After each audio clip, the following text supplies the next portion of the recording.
ഇത് തന്നെ വീണതാണ്. ഇത് ഒരു മുറിച്ചേക്കണ്ടല്ലോ, തന്നെ വീണ് ക്ലോസ് ആയി. ഇതിനാർക്കും വേണ്ട. ഇത്രയും പച്ചപ്പുള്ള നല്ല എണ്ണത്തിനെ വെട്ടിക്കൊണ്ടുപോവാണ്. എനിക്കൊരു കിളിക്കൂടുണ്ട്, അതിനകത്ത് 2 മുട്ടയുണ്ട്.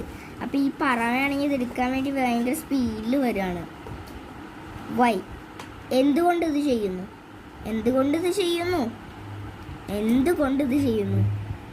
അതെനിക്ക് ചോദിക്കണേ. എന്തുകൊണ്ടത് ചെയ്യണേ?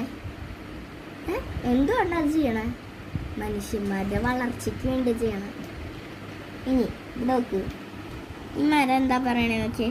ഡോണ്ട് ഇത് ചെയ്യരുത്. മരം കലറി വിളിക്കണം. ഇവരാരെങ്കിലും ഒക്കെ ഉണ്ടോ? ഈ മനുഷ്യനാണെങ്കിൽ വീണ മരത്തിനൊന്നും ചെയ്യാണ്ട് ഈ മരത്തിനെ വെട്ടിക്കൊണ്ടിരിക്കണം. കാരണം ഇത് വീണ് മരമൊക്കെ ഉണ്ടെങ്കിൽ ഇതേലൊക്കെ